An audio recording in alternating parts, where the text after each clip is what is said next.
My name is Axel. I'm from Mauritius.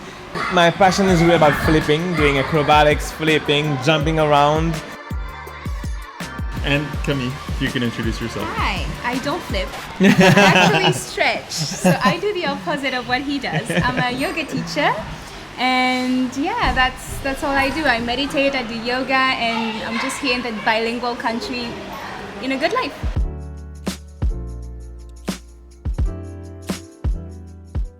That's fantastic. So you guys sort of remind me of a yin and yang. We have a white shirt and a black shirt. There we go. The guy who jumps and flips and the one who brings you down and breathes and stretches. Yeah. Wow. He's more patient than I am, though. Oh, interesting. I wouldn't have guessed that. That's interesting.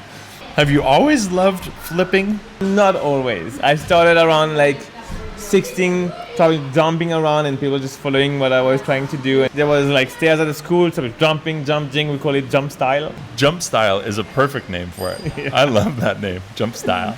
And later discovered it was named Parkour and through running, and then we started doing this, learning gymnastics, practicing, and it became my whole life. Growing up in Mauritius, you grow up in a multilingual environment. Was that ever confusing to you as a child or as you were growing up, or was it always natural? I think it's the norm. I think because everybody around us just does it, it doesn't feel like it's Right. confusing. For example, I went to an English-speaking school, but I would speak only French at home. Okay. And when I was at my English-speaking school, we were not allowed to speak French. So then I developed my fluency in English, but also would develop the opposite at home. Interesting. Yeah. Interesting. It wasn't confusing at all, and it was more interesting of really like discovering another language. Mauritius, one of the main languages is French Creole, but as well English, which is what we learn the most. When do you use English? When do you use French? When do you use Creole? And does it change the situation or the way that you communicate when you're switching between languages? Or is it always feel basically the same, just a difference of which words you use? I think it's interesting in our relationship how we always mostly communicate in English. And then sometimes we would have some French coming in. But if I would think of my relationship with my family, I would always be speaking French. Except with my sister, who I'm also speaking English to, right? Interesting. I think your brain eventually knows how to think in English, how to think in French.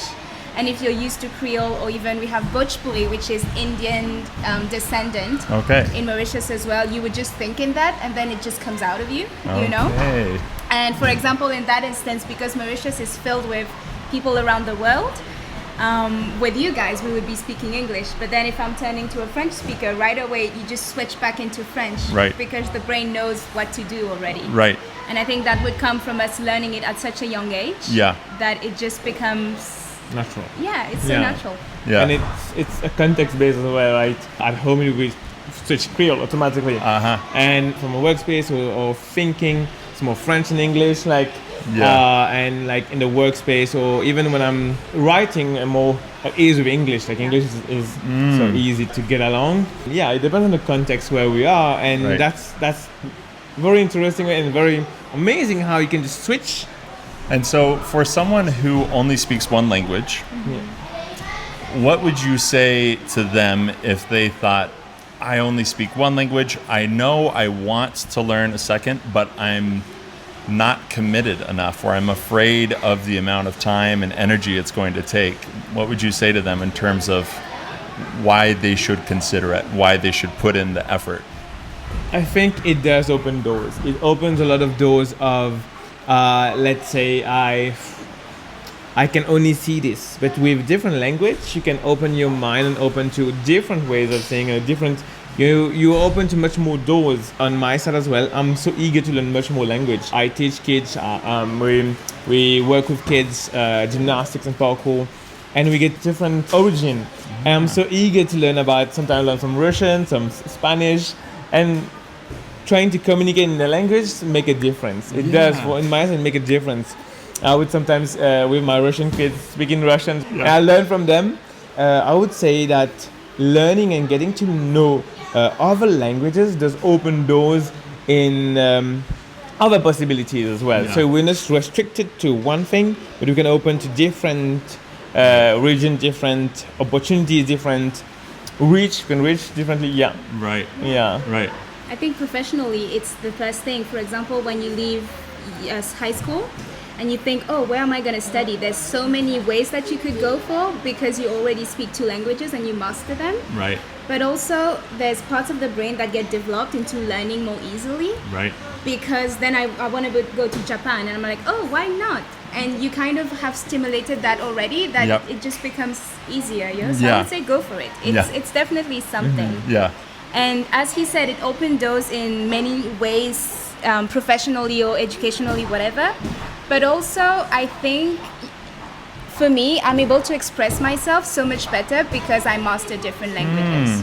So if I would express whatever feeling to him or my parents or my family, whatever, I would struggle to find English words, and then the French word would fit right in. Right. You know? Yeah. And I can be more in touch with how I feel because I'm able to express them in different forms. You have different channels for Yeah. expressing that feeling. Yeah, because one English word can be so limited, but also one French word can be so limited. And Right. if you find the resonance of that in a different language, then use it. Yeah, it's perfect. That's perfect. And I think as well, knowing different languages is so nice about how you can interact with others. Yeah. Yeah. If we didn't speak, we wouldn't be able to speak, would we? Exactly. And what you mentioned about having Russian clients, right? Children. Yes. Yeah. Right? Who speak Russian and I presume also English. Yes. But even though that you can communicate in English, Yes. to have that just a little bit of Russian, there's more Yes. trust, Yes. right? There's more understanding, there's more Yeah. willingness to try. Exactly. And I've seen that myself anytime I've made an effort to speak a new language, even if it's just a few words. Like this morning, I walked our daughters to the bus stop, and the guard at our neighborhood saw me. I didn't have shoes on. He said, "Quoi tu marches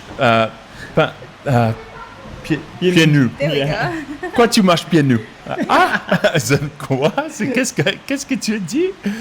And it's a Creole, so I had to slow down. So he was teaching me some Creole. But now we have a connection, right? Just this little small phrase, a little word builds trust in a huge way. Now, so a Yeah. little bit of effort gets you so much further in a Yeah. personal relationship. And I do get it back as well from when I have people and clients or friends that speak Creole, that like a German friend just speak Creole with me, and I was like, wow, Yeah. oh, that's so. It's a different way, and it's as well so much more interactive, and it's fun as well. But it's nice to have this communication. Right. Yeah. It's Yeah. just sort of a respect and a willingness to learn and to be open to other people. Yeah. Totally. That's really cool. Yeah. Let me change the subject briefly and talk about working with children. Yes.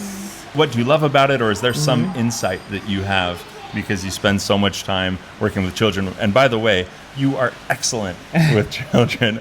Every time I see you interact with children, I think, man, he's so good at this. So I think it's something I've since I started coaching in 2016.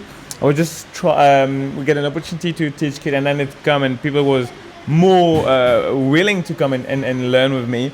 And when we speak about communication with kids, there's barriers in communication, and with kids you learn so much. If I didn't speak English, there would be like a block, a wall in front of me to how to speak with the kids and how to communicate. I don't know, it's natural in me, like really to entertain and to really go along, understand the energy of the kids, understand what they want, and try to bring them along. Like it's more of an accompaniment, going along with them, and having this back and forth, this ping pong, and we together. Yeah.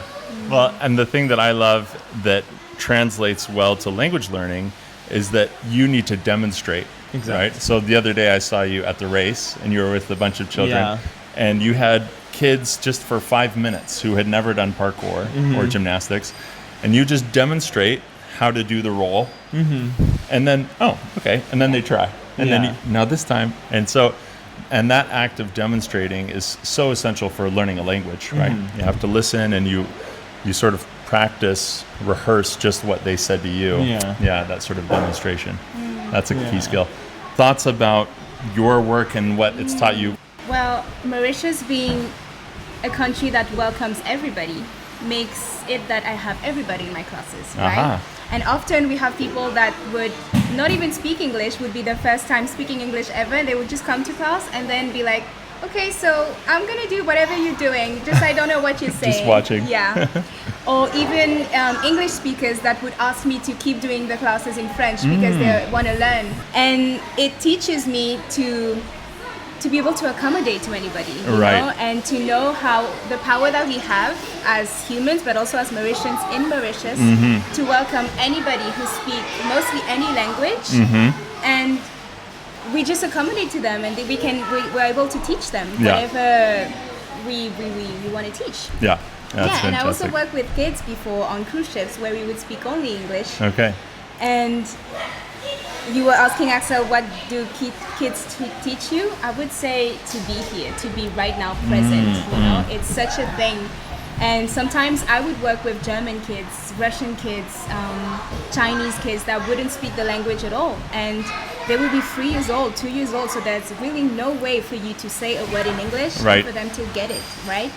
But the body language that you just express is enough for the person to know what's happening. Right. And I think that's such a major part as learning a language as well, right? Right.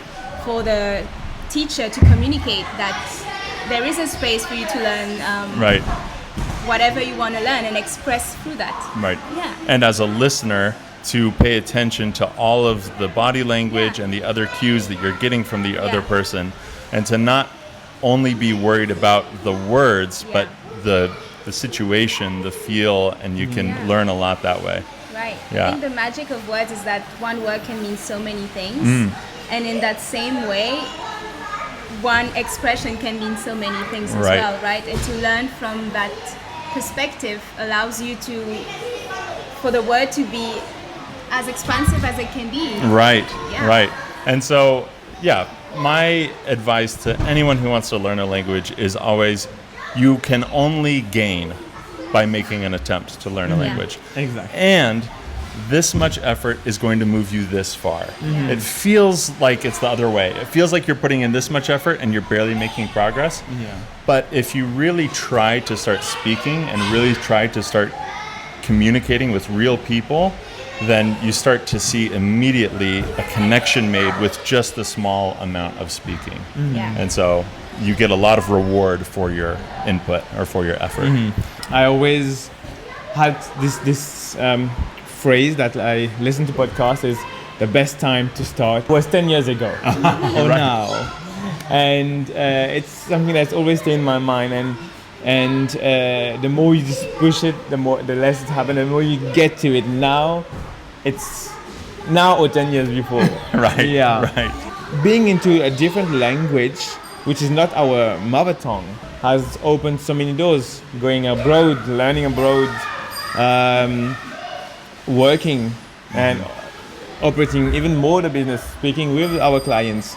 But it's opened so much. Deserve a try. Try it. And in the work here with the kids, that's why we teach as well. Like, if you never try, you never know. Right. So give it a try. Give it a try. Yeah. I love it. Yeah. I think we're also stepping into a world where we are not limited to our geographical structure. You know, you guys come from America, which is definitely not next door right now, but you're still able to be here and to expand here. And that allows you to do that because you're able to speak different languages, or because Mauritius speak different languages, right? And to know that you can broaden your aspects and your opportunities with lesser fear, because you're not in a country where you're like, am I being misled? Am I getting what's happening? Things like that gives you a sense of power, you know? So I think it is such a thing to bring the tools inside of your pocket, even if it's just one Zoom a week, but you're still learning things, and it allows you to expand, and then also give it to your children. Today we are in our relationship, we come from Mauritius, so technically it's French speaking, but we know for a fact we're going to speak English to our kids, right? So it allows it to be transmuted to other generations. Last thing. Yeah. Un petit avis en français pour quelqu'un qui veut apprendre l'anglais, mais qui a la peur de parler particulièrement? La première fois que j'ai parlé l'anglais, je parlais très mal l'anglais. The first time I spoke English, I was speaking very bad English. But I kept going. Je continue et je continue. And then today, I'm able to be fluent because I trust that I can. Donc vas-y, lance-toi, viens, parle français, entoure-toi des personnes qui parlent le français, be around people that support you and speak the language, and it's gonna happen, you know? Just do it. Honnêtement, fais-le and it's gonna work out. Yeah. Et pour un Français qui veut apprendre l'anglais, il faut juste commencer petit à petit. And it's just comme, it's like habits. C'est comme une habitude et au fur et à mesure, it becomes natural. Like, it just makes its way. Yeah. One advice that I give to myself and to other people learning languages is don't be afraid to mix them. Yeah. Comme vous avez fait just now, Fringlish. Yeah, literally. Speak Fringlish. It's okay, right? Yeah. Même si tu es en France, au Paris, parlez franglais, Fringlish, if you need to. Take your pride out of it, proud in it, you know? Like going to a French cafe in France and then you're not speaking French at all and you're like, get me a croissant s'il vous plaît. You leave with pride. Yeah, so yeah, this try is what you gotta That's right. do in it, Yeah, you know? don't be afraid. Like remove the fear. Honestly, once the fear is removed and the identification is put out of it, Right. there's so many things that can happen. Amen, absolutely. And it's such a power instead of not. Right. So use it. Use your power. Use it. Use your power. Well, that's awesome. Thank you guys so much. Welcome. I love the energy here and I love your energy and I'm so grateful for you. So thank you. Thank you.